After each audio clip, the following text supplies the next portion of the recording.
Good morning, all of you. This is Amar Raja Naresh, Faculty of Bioscience from Srikakulam. మరి అతి కొద్ది రోజుల్లో తెలంగాణ రాష్ట్రంలో డిఎస్సి అదేవిధంగా టెట్ నోటిఫికేషన్ రాబోతుంది. మరి ఈ డిఎస్సి నోటిఫికేషన్స్లో కొన్ని జిల్లాల్లో స్కూల్ అసిస్టెంట్ బయాలజీ పోస్టులు చాలా ఎక్కువగా చూపిస్తున్నారు.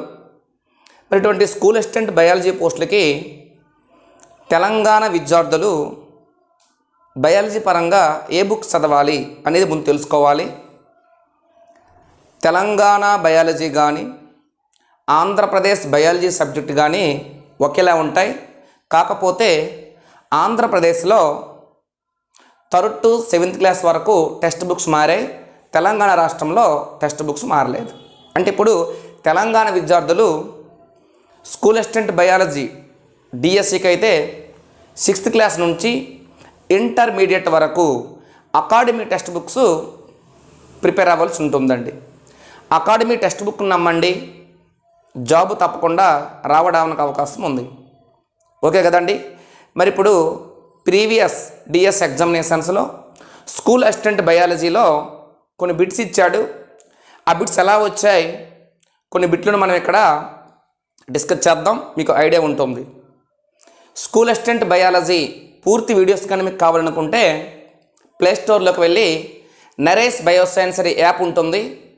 ఆ యాప్ని డౌన్లోడ్ చేసుకొని 499 రూపాయలకే 6th క్లాస్ నుంచి ఇంటర్మీడియట్ వరకు బాటనీ జువాలజీ వీడియోస్ మొత్తం, అదేవిధంగా ఆన్లైన్ ప్రాక్టీస్ టెస్ట్లు కూడా అందులో ఇవ్వడం జరిగింది. ముందు నరేష్ బయోసైన్స్ యూట్యూబ్ ఛానల్లో కొన్ని వీడియోస్ పెట్టాం. ఆ వీడియోస్ని చూసి నచ్చితే అప్పుడు ప్లేస్టోర్లోకి వెళ్ళి నరేష్ బయోసైన్స్ యాప్ను డౌన్లోడ్ చేసుకోండి. మరి 2017-18 సంవత్సరంలో తెలంగాణ స్టేట్లో జరిగిన స్కూల్ అసిస్టెంట్ బయాలజీలోని కొన్ని బిట్ డిస్కస్ చేద్దాం. చూడండి, ఒక బిట్ ఆల్రెడీ బోర్డు పైన ఉంది. బిట్ ఒకసారి అబ్జర్వ్ చేయండి. ఈ క్రింది వాటిలో చెవికి సంబంధించిన దానిని గుర్తించుము. బిట్ చూడ వెరైటీగా ఉంది. సబ్జెక్ట్ బాగా అవగాహన ఉండాలి. కంఠస్థ పద్ధతులు అయితే ఇక్కడ సబ్జెక్ట్ మీకు రాదు. ఈ క్రింది వాటిలో చెవికి సంబంధించిన దానిని గుర్తించుము. స్కూల్ అసిస్టెంట్ బయాలజీ బిట్ ఒకసారి చూడండి. ఆప్షన్ 1 శుక్లపటలం కాచవత్ కక్ష పోవియా, అదే ఫోవియా అండి, యాక్చువల్గా పోవియా. నెక్స్ట్ ఆప్షన్ పిన్నా సెరుమినస్ గ్రంథులు అస్థి గహనం. నెక్స్ట్ ఆప్షన్ సూక్ష్మాంకురాలు ఉమామి హాచింగ్. లాస్ట్ వన్ కార్నియం పొర, మాల్ఫీజియన్ పొర, గ్రాన్యులర్ పొర. ఇందులో చెవికి సంబంధించిన పదాలను గుర్తించమన్నాడు. చూద్దాం ఒకసారి. ఫస్ట్ ఆప్షన్ చూడండి, శుక్లపటలం కాచవత్ కక్ష ఫోవియా అన్నాడు. ఇవి కన్నుకు సంబంధించిన భాగాలండి. పెన్నా సెరుమినస్ గ్రంథులు అస్థిగహనం అనేది చెవికి సంబంధించిన భాగాలండి.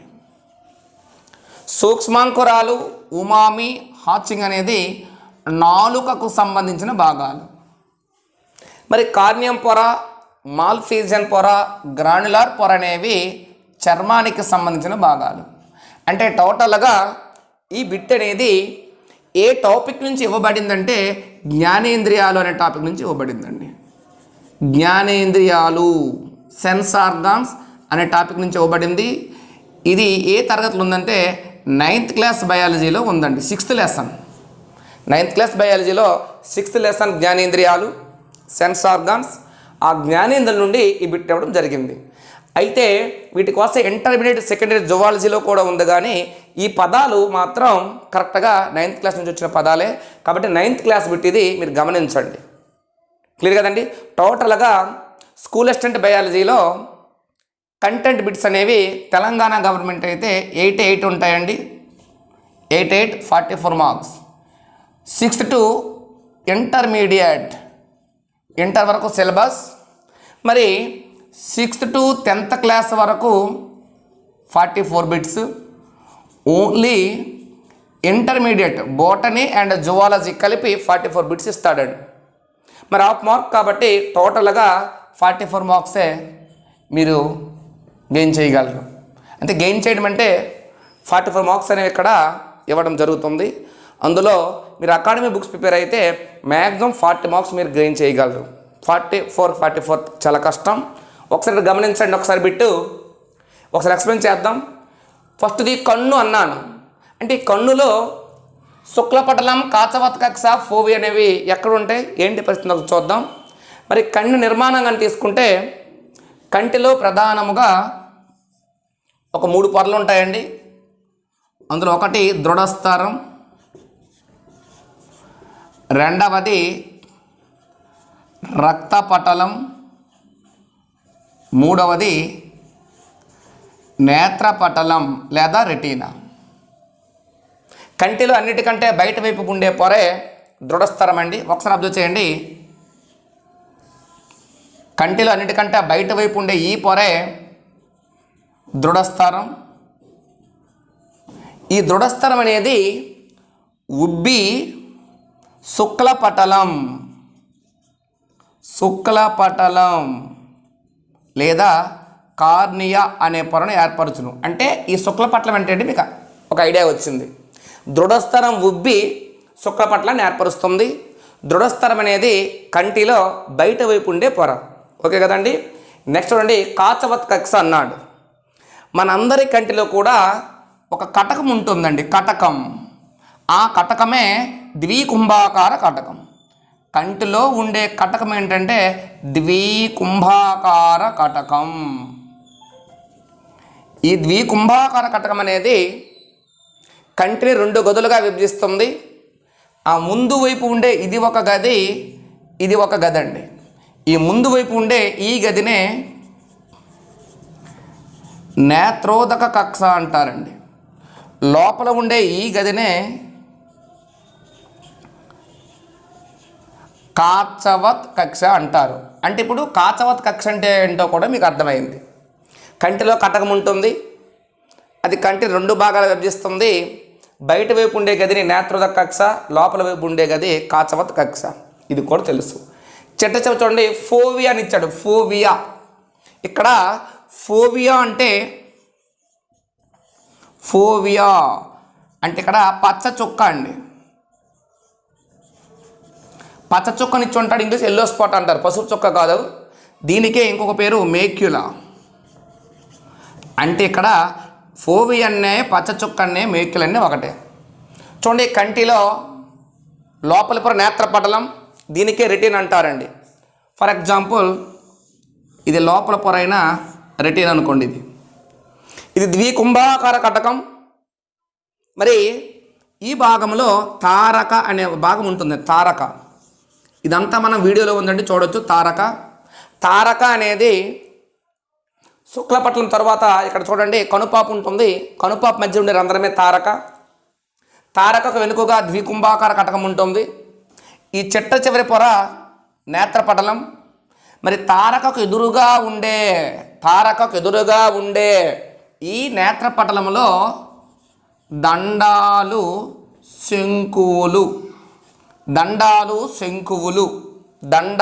శంకువులు కోన్స్ అంటారు, రాడ్స్ అండ్ కోన్స్ అనే కణాలు ఎక్కువ సంఖ్యలో ఉంటాయండి. తారకకు ఎదురుగా ఉండే నేత్రపటలములో దండాలు శంకులు ఎక్కువ సంఖ్యలో ఉంటాయి. ఆ ప్రాంతాన్నే ఫోవియా లేదా పచ్చ చుక్క అంటారు.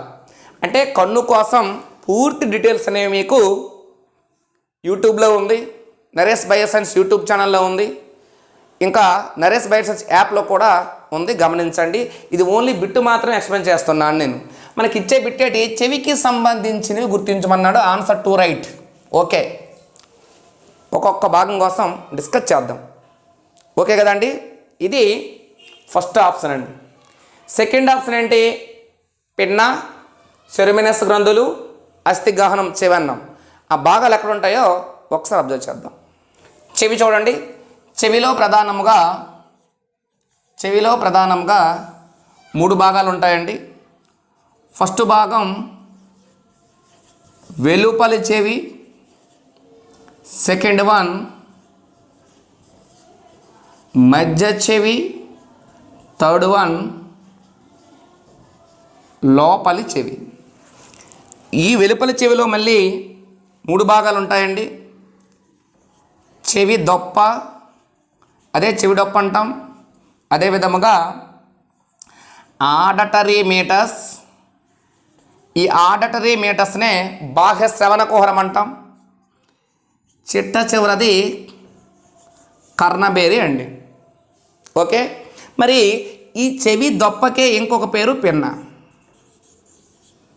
చెవి దొప్పకి ఇంకొక పేరు పిన్న, ఒక పదం వచ్చింది. అంటే ఇక్కడ నార్మల్గా చూడండి, ఇది చెవి దొప్ప అండి. చెవి దొప్ప, చెవి దొప్పకి ఇంకొక పేరు పిన్న, ఇంగ్లీష్ వాడేది. ఈ పిన్నాలో 2 రకాల గ్రంథులు ఉంటాయండి. ఒకటి సెరుమినస్ గ్రంథులు. సెరుమినస్ గ్రంథులు, ఈ సెరుమినస్ గ్రంథుల నుండి మైనం వస్తుంది. అంటే ఈ పదం కూడా మీకు అర్థమైంది. అదేవిధంగా పిన్నాలో తైల గ్రంథులు ఉంటాయండి.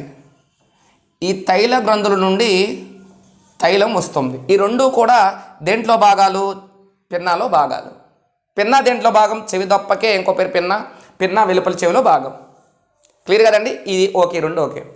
నెక్స్ట్ ఇంకేమన్నాడు? అస్థిగహనం అన్నాడండి. అస్థిగహనం కరెక్ట్ చూడండి, బోనీ లాబిరింత్ ఇంగ్లీష్లో. మరి మధ్య చెవిలో ఎముకలు ఉంటాయండి. మనకు మధ్య చెవి కోసం ఇక్కడ అవసరం. మరి ఇప్పుడు లోపల చెవి తీసుకుంటే ఎముకలతో నిర్మితమైన అస్థిగహనం ఉంటుంది. అస్థిగహనం అంటే చూడండి, లోపల చెవిలో 2 భాగాలు ఉంటాయండి. ఒకటి అస్థిగహనం, రెండవది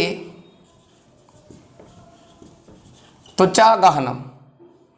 ఈ అస్థిగహనం యాక్చువల్గా త్వచాగహనం అని కొన్ని టెస్టులు ఇచ్చాడు, కానీ అస్థిగహనంలో మళ్ళీ 3 భాగాలు ఉంటాయండి. పేటిక, అర్ధ వర్తుల కుల్యలు, చిట్ట చివరిది కర్ణావర్తం. చూడండి, పేటిక, కర్ణావర్తం, ఇది అర్ధవర్తల కుల్యలు ఈ పైన ఉంటాయి. అంటే పేటిక, అర్ధవర్త కుల్యలు, కర్ణావర్తం ఇవన్నీ కలిగి ఉండే భాగం అస్థిగహనం. అస్థిగహనం అంటే మనకు 9th క్లాస్లో కొన్ని టెస్టులతో త్వచాగహనం ఇచ్చాడు, గమనించాలి. అస్థిగహనం దేనిలో భాగం? లోపల చెవి. లోపల చెవి దేనిలో భాగం? చెవి. కాబట్టి చెవిలో భాగాలు పిన్నా, సెరుమినస్ గ్రంథులు, అస్థిగహనం. పిన్నా, సెరుమినస్ గ్రంథులు అనే వెలుపల చెవిలో భాగాలు, అస్థిగహనం లోపల చెవిలో భాగం. మధ్య చెవిలో 3 ఎముకలు ఉంటాయి. కూటకము, దాగలి, కర్ణాంతరాస్తి. నేను ఓన్లీ క్వశ్చన్ ఎక్స్ప్లెనేషన్కి తక్కువగా ఎక్స్ప్లెయిన్ చేస్తాను, గమనించండి. థర్డ్ ఆప్షన్ సూక్ష్మాంకురాలు, ఉమామి, హాచింగ్ అని ఇచ్చాడు. ఇవన్నీ నాలుకలో భాగం. మరి ఇటువంటి నాలుకలో 10,000 రుచి కణికలు ఉంటాయండి. 10,000 రుచి కణికలు ఉంటాయి. ఈ రుచి కణికలు ఉండే నిర్మాణాలు ఏంటంటే సూక్ష్మాంకురాలు లేదా పాపిల్లే. సూక్ష్మాంకురాలు లేదా పాపిల్లే. ఇందులో ఒకసారి చూడండి, పిలిఫామ్ పాపిల్లే, అదేవిధంగా ఫంగిఫామ్ పాపిల్లే, అదేవిధంగా సర్కం వెలెట్ పాపిల్లే, చిట్ట చివరిది ఫోలియేట్ పాపిల్లే. ఇవన్నీ సూక్ష్మాంకురాలు 4 రకాలు. ఇందులో ఈ 3 ఫంగిఫామ్, సర్కం వెలెట్, ఫోలియేట్ పాపిల్లలో మాత్రమే రుచి కణికలు ఉంటాయి. రుచి కణికలు లేని పాపిల్ ఎవరంటే పిలిఫామ్ పాపిల్లే. మనకు ఇచ్చే బిట్టు పాపిల్లేకి ఇంకో పేరేంటి? సూక్ష్మాంకురాలు. సూక్ష్మాంకురాలు కలిగి ఉండే భాగం ఎవరు? నాలుక. క్లియర్ కదండి? మరి ఉమామి అన్నాడు, మన నాలుకలో రుచిగ్రాహకాలు 4 ఉంటాయండి. 4 రుచిగ్రాహకాలు ఉంటాయి. 4 రుచులు మాత్రం మన 4 గ్రహిస్తుంది. తెలుగువారి రుచులు 6, అది వేరు. ఈ 4 రకాల రుచులు ఎవరంటే తీపి, అదేవిధంగా ఉప్పు, అదేవిధంగా చేదు, అదేవిధంగా పులుపు. 4 ముందర భాగం ఉంటాయి తీపి, ఉప్పు అండి. 4 ముందర భాగములు. 4 వెనుక భాగం ఉంటుంది చేదు. 4 పార్శ్వ భాగాల లేదా అంచుల్లో ఉంటుంది పులుపు. మరి తెలుగువారి రుచులు 6 అన్నాను. ఈ 4తో పాటు కారం, వగరు ఉంటుంది. వీటితో పాటు మనకి తెలియని రుచే ఉమామి అండి యాక్చువల్గా అయితే. కానీ టెక్స్ట్ బుక్లో ఏమి ఇచ్చాడంటే మాంసకృత్తులున్న ఆహారం నుండి వచ్చే ఒక రకమైన వాసనే ఉమామి అన్నాడు. అయితే ఉమామి అనేది యాక్చువల్గా రుచిగ్రాహకం, నాలుగు మధ్యలో ఉంటుంది యాక్చువల్గా. అయితే మాంసకృతులు, పాలు, మాంసం, సముద్రపు ఉత్పత్తుల నుండి వచ్చే ఒక రకమైన వాసనే ఉమామి అన్నాడు. మరి ఇటువంటి ఉమామి అనేది ఎంఎస్జితో కలిసినప్పుడు, చూడండి కొద్దిగా ఇంపార్టెంట్ ఇది, ఉమామి అనేది ఎంఎస్జితో కలిసినప్పుడు, ఎంఎస్జి కలిస్తే ఒక రకమైన పదార్థం ఏర్పడుతుంది, దాని పేరే హాచింగ్. ఇది అంటే monosodium glutamate. Monosodium glutamate umami కలిస్తే హాచింగ్ ఏర్పడుతుంది. ఆసియా ప్రాంత వంటకాల్లో ఉపయోగిస్తారు హాచింగ్ను. ఇది క్లియర్. థర్డ్ ఆప్షన్ కూడా రైట్. సెకండ్ ఆప్షన్ అండి గమనించాలి. చిట్ట చివరిది కార్నియం పొర, మాల్ఫీజియన్ పొర, గ్రాన్యులార్ పొర అన్నాడు. ఇవి చర్మంలో భాగాలు అన్నాం. మరి మనందరికీ తెలిసిందే. ఇప్పుడు ఒకసారి ఆ చర్మంలో పొరలు ఎక్కడ ఉంటాయో ఒకసారి చూద్దాం.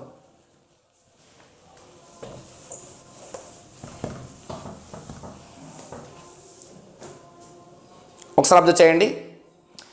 చర్మములో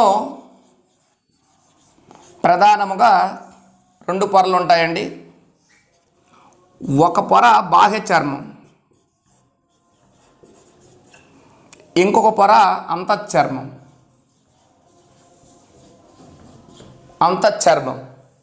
మరి ఇటువంటి బాహ్య చర్మంలో మళ్ళీ మూడు పొరలు ఉంటాయి. ఆ మూడు పొరలే కార్నియం పొరలు. అదే కార్నియం పొర. రెండవది గ్రాన్యులార్ పొర. మూడవది మాల్ఫీజియన్ పొర. మరి ఇటువంటి కార్నియం పొర అనేది నిర్జీవ పొర అండి, నిర్జీవ పొర. గ్రాన్యులార్ పొర అనేది సజీవ పొర అండి. మాల్ఫీజియన్ పొర విభజన పొర, నిత్యం విభజన చెందుతూ ఉండే పొరే మాల్ఫీజియన్ పొర. గ్రాన్యులార్ పొర సజీవ పొర, కార్నియం పొర నిర్జీవ పొర. అంటే ఈ మూడు రకాల పొరలు బాహ్య చర్మంలో ఉన్నాయి. బాహ్య చర్మం దేనిలో భాగం అంటే చర్మం, కాబట్టి చర్మానికి సంబంధించినవి ఇవి. మరి ఇదే పేపర్లో చర్మంలోని పొరలను లోపల నుంచి బయటకు అమర్చమన్నాడండి. మరి అన్నిటికంటే ఇప్పుడు లోపల ఉండే పొర మాల్ఫీజియన్ పొర అనుకుంటాం. కానీ చూడండి, ఈ బాహ్య చర్మం లోపల ఉండే పొర ఏంటి? అంతఃచర్మం. లోపల నుంచి బయటికి అంతఃచర్మం, తర్వాత మాల్ఫీజియన్ పొర, తర్వాత గ్రాన్యులార్ పొర, తర్వాత కార్నియం పొర. లోపల నుంచి బయటకు అమర్చమన్నాడు. ఇది ఈ విధముగా స్కూల్ అసిస్టెంట్ బయాలజీ పేపర్స్ అనేవి ఉంటున్నాయి. మరి తెలంగాణ విద్యార్థులకి నేను చెప్పేది ఏంటంటే, తెలుగు అకాడమీ టెక్స్ట్ బుక్స్తో పాటు ప్రాక్టీస్ పేపర్లు బాగా చేయండి. ఎంత ప్రాక్టీస్ చేస్తే అంత బాగా సక్సెస్ అవడానికి అవకాశం ఉంది. మరి కంటెంట్ 44 మార్కులు కాబట్టి కంటెంట్లో కానీ మార్కు మిస్ అయితే మీరు జీవితంలో చాలా లాస్ అవ్వాల్సి వస్తుంది. జీవితాన్ని కోల్పోవలసి కూడా కొన్ని సందర్భాల్లో రావడానికి అవకాశం ఉంది. ఒకటి మాత్రం గుర్తుపెట్టుకోండి, మీ విజయానికి దారి చూపే వ్యక్తివి నువ్వే అవ్వాలి, నువ్వే. కాబట్టి బాగా ప్రిపేర్ అవ్వండి.